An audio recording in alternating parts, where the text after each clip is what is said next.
Hello mga bro, welcome back to my channel. So mayroon tayong pasok, pero ang history nito pinagawa na sa iba, sabi ng may-ari. So ang gagawin natin, wag na natin muna i-testing. Sabi ng may-ari wala daw power, pag brown out daw gano, tapos bumalik yung power. So yan, hindi na daw nag power. So ang gagawin natin, wag na natin buksan, wag na natin i-testing mga bro. So buksan na lang natin para kasi galing na sa iba. So tuloy tayo mga bro. So ito yung nakita natin. So ito yung power supply at saka mainboard, isa lang. So ano siya mga bro, ordinary TV lang siya, hindi siya smart TV. So, meron siyang T-con. So ito yung board na ginamit. So ito yung napansin natin. So tama, may gumawa na ito, nagpalit na ng ano to, MOSFET regulator, tapos yung fuse yan, hindi na original yung fuse, tapos yan. So pag ganitong sitwasyon mga bro, so hindi nag-auto, malamang yung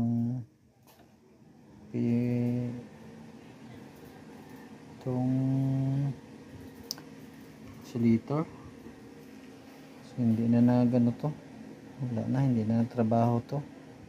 So ang gagawin ko dito mga bro is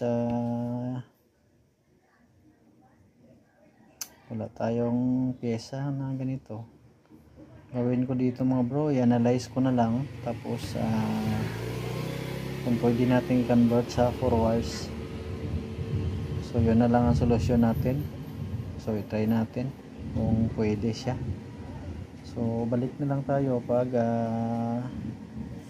analyze na nating circuit, saka convert natin sa 4 wires. So ito na mga bro, tuloy tayo.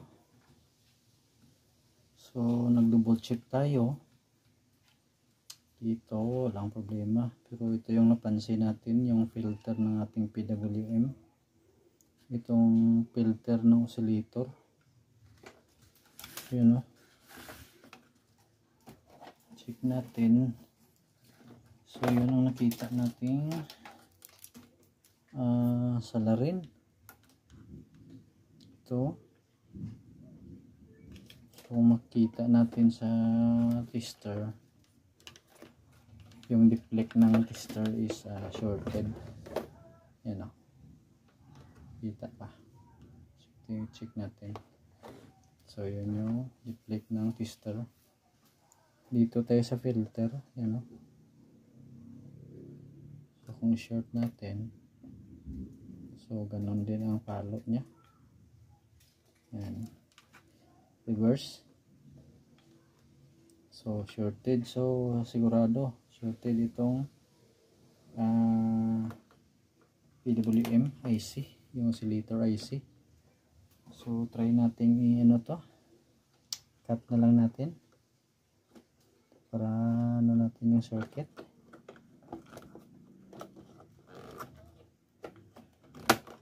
Yan, circuit na tayo mismo mag check. So yun yung ano filter ng supply ng ating PWM.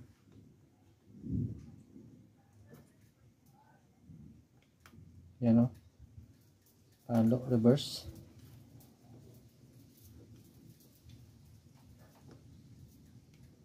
So confirm, sira yung ating PWM. So yun, sinabi ko mga bro, ano na natin, analyze natin ng circuit, tapos kabitan natin ng 4 wires. So balik na lang tayo pag para hindi mapahaba yung video.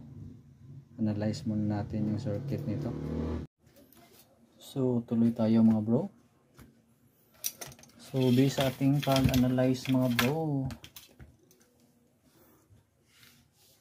so ito, so tinanggal na natin tong MOSFET regulator, tapos itong BMW na IC oscillator, tinanggal rin natin, pati yung optocoupler, yan ito. So tinanggal natin. So lahat ng load na papasok, connect, feedback, so tinanggal natin. So ito tinanggal natin, ito tinanggal. So hindi basta-basta pag ganito mga bro, dapat analyze mo talaga. So yan, katanggal. Diode, so yan. So yun ang analyze natin na dapat nating tanggalin. Tapos ito, so tinanggal rin natin. So analyze na natin ito. So ito na yung time na gamitan natin siya ng 4 hours. So meron pa tayo ditong nung nakaraan na nagamit na natin to, pero may tama ang screen, so tinanggal lang natin. So nag-voluntary naman bayad yung may-ari noon sa ano lang, sa ating effort. So pero kinuha natin yung kinabit natin. So ganito mga bro, pag ako hindi ko ginamit tong trimmer, so ito yung ginagawa ko. Yung wire dito na kulay blue at saka dilaw, dito ko siya dinugtong. Tapos yung opto, yung connection ng opto, dito tayo magko-connect din. So actual natin ngayon mga bro, para malaman natin kung mag-out ba. So itong red, dito yan sa drain ng ating MOSFET. So dito yan sa ano, na-trace na natin dito. Tapos itong black, dito yan sa negative. So negative ang bagsak niyan. So actually mga bro, mayroon na tayong mga video na specific sa ganito na mag-convert tayo ng 4 hours. Ito mas madali kasi ito, compare mo na maghanap ka pa ng PMW na IC na yan, mahirap hanapin yan. So dito yan sa negative. Tapos itong dilaw, dito yan sa pin number 1. So ito yung pin number 1 ng opto. Yung sa ano na to mga bro, sa out na, kasi ang in dito yan, nakabuilt in ang in, so yung maging out nya diretso din tayo dito sa out. So madali lang naman sundan, marami nang nag ano dyan, gumagawa nito. So sa mga newbie, nakakatulong talaga ito sa mga newbie yan. So na-analyze na natin yan. So yan ang kanyang connection. Yung black sa negative, yung red ng ating 4 wires is dito yan sa ating drain ng ating MOSFET. Tapos dito sa pin number 1, ito sa pin number 4 ang blue. So kung yan o diin natin, so yung bagsak is out, ito rin ang out. So tama yung pagkakabit.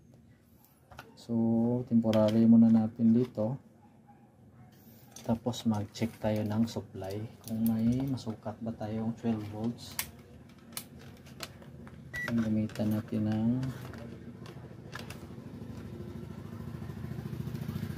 digital. So yan. So i-hook lang natin ito sa ito. Ground. Tapos ano ba yung dito? Natin ng PC cord. Yan.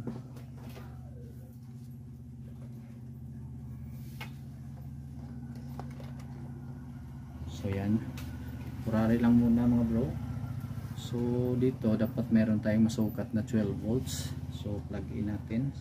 So sindot lang muna natin mga bro kung meron bang mag-reflect na DC volts.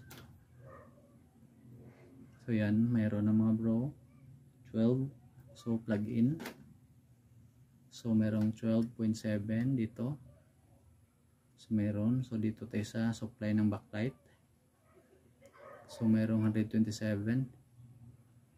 So functional na to mga bro. Ang mapapansin natin, umilaw na yung ano nyo, optical.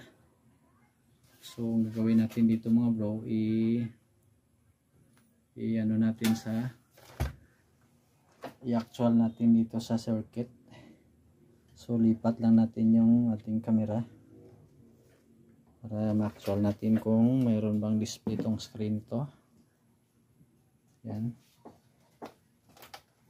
So i-actual natin yan dito.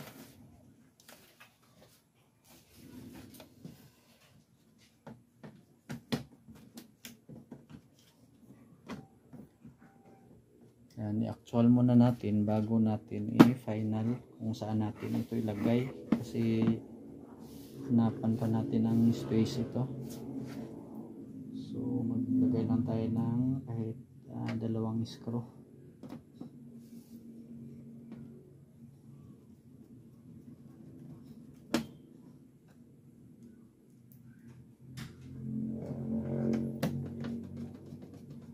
Para malaman natin kung functional pa ba itong ano niya, yung kanyang panel.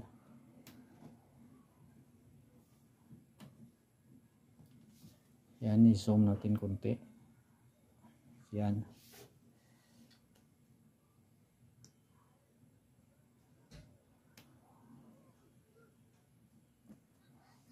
So ganyan lang muna mga bro. Temporary lang muna, ganyan. So tapos testing natin kung may display ba.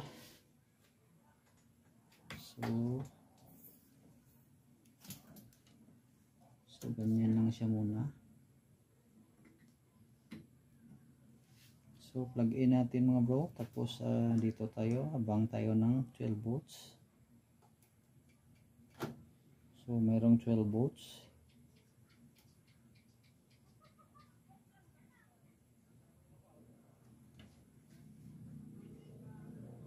So hindi pala nakabit yung ating backlight mga bro. Wait lang. Ito, kabit natin. Yan. So again, plug in. So 12. Ayan, nag-backlight na mga bro. Yan, kung mapapansin natin, yan o. So nag-backlight na siya. So ngayon, dandahanin na natin na silipin yung panel nito kung okay pa ba.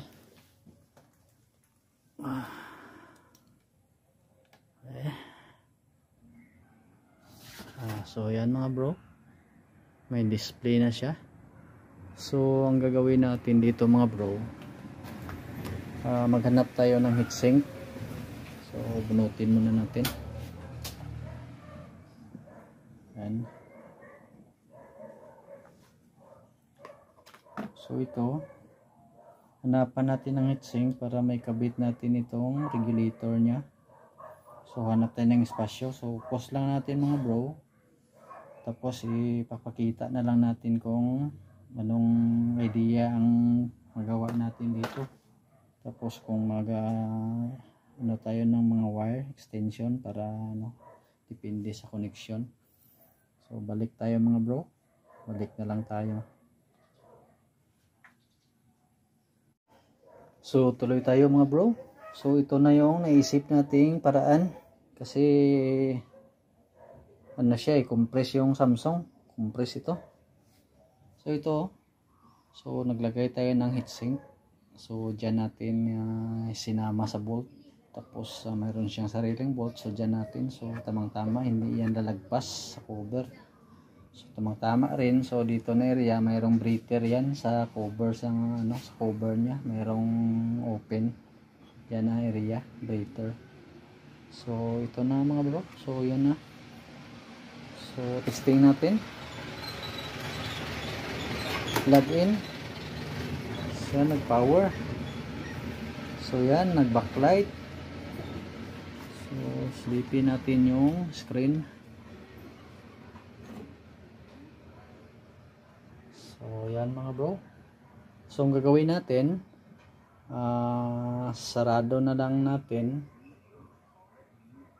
sa naka HDMI. So ganyan na lang siya. So salamat mga bro sa panonood, at sa mga newbie dyan, sana may napulot kayong konting idea sa ganitong problema. So maraming salamat, at sana kung bago ka pa sa aking channel, huwag kalimutang mag subscribe at hit ang notification bell para updated ka sa tuwing mayroon tayong video i-upload. So hanggang dito na lang mga bro, God bless.